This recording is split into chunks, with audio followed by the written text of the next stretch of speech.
Paz e graça, eu sou o pastor Marcos Gama e se você clicou neste livro é porque você se interessou pelo tema, como ouvir a voz de Deus. Bem, esse aqui é o segundo vídeo dessa série de mensagens falando desse tema. Se você deseja ouvir ou aprender mais, dá uma clicada no vídeo passado, que tenho certeza que ele vai servir de parâmetro para esse segundo vídeo, tá bom? Bem, antes de começar o segundo vídeo, eu peço os favores que geralmente eu solicito. Se você é novo nesse canal, se inscreve, acione as notificações, deixe seu comentário, seu pedido de oração ou sua pergunta, questionamento, tá bom? Bem, estamos falando como ouvir a voz de Deus, como conversar com Deus. No vídeo passado nós falamos sobre a questão do diálogo, do relacionamento, como Deus procura falar conosco, um Deus tão grande, tão poderoso, mas deseja falar conosco, deseja se comunicar conosco. E uma das passagens primárias e emblemáticas disso é Gênesis capítulo 4, quando Adão e Eva caem e eles estão escondidos atrás das árvores, e a iniciativa de buscar o diálogo não é de Adão e Eva. A iniciativa de buscar o diálogo foi de Deus, que me chama muita atenção para uma grande verdade. As nossas quedas não rompem o nosso acesso de diálogo, é o nosso afastamento que faz isso. Deus sabe as nossas limitações. Quando Adão e Eva caíram, Deus sabia que eles tinham errado, porque Deus é onisciente, Ele sabe todas as coisas. Mas quando Deus chega no jardim, Deus pergunta a Adão, onde você está?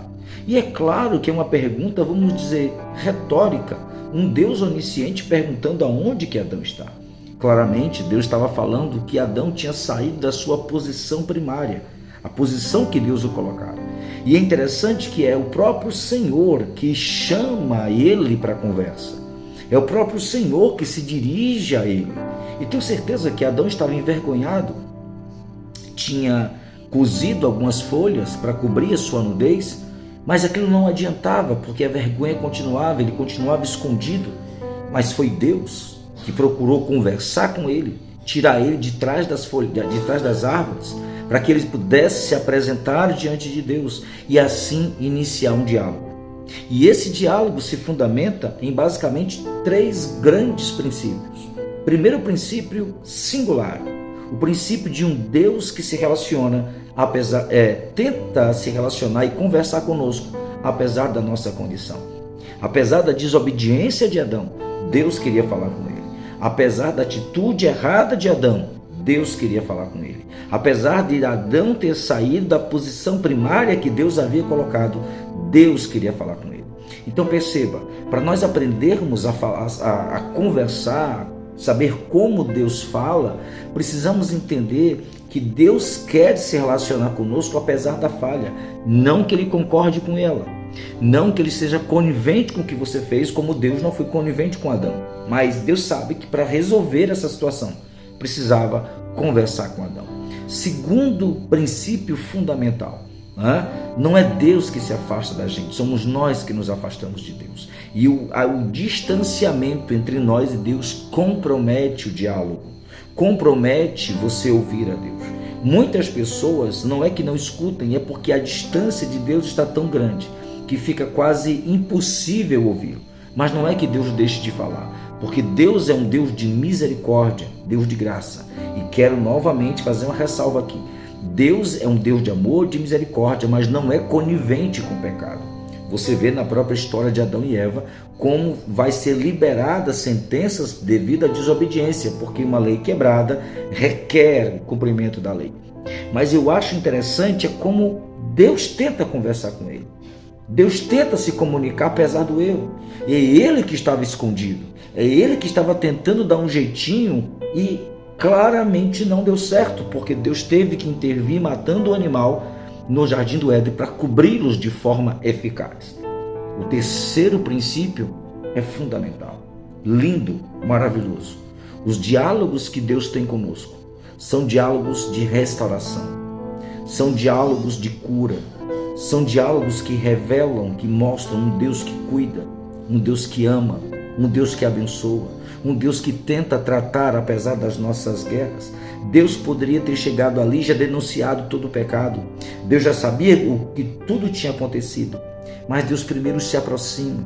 Deus primeiro entra em diálogo. E o que eu chamo a atenção aqui hoje é que em nenhum momento nós vemos ali uma palavra de arrependimento. Nós não vemos Adão reconhecer que errou. Nós não vemos Eva reconhecer que errou. Ninguém ali reconhece nada. Deus sabe o que aconteceu, mas ninguém está disposto a reconhecer. É o que nós chamamos de diálogos travados, onde as pessoas se sentem tão puras, tão santas, apesar de ser tão pecadoras. E, se não me falha a memória, eu já vi desses grandes escritores, dos avivalistas do passado, dizer que os homens mais santos são aqueles que mais reconhecem a sua pecaminosidade.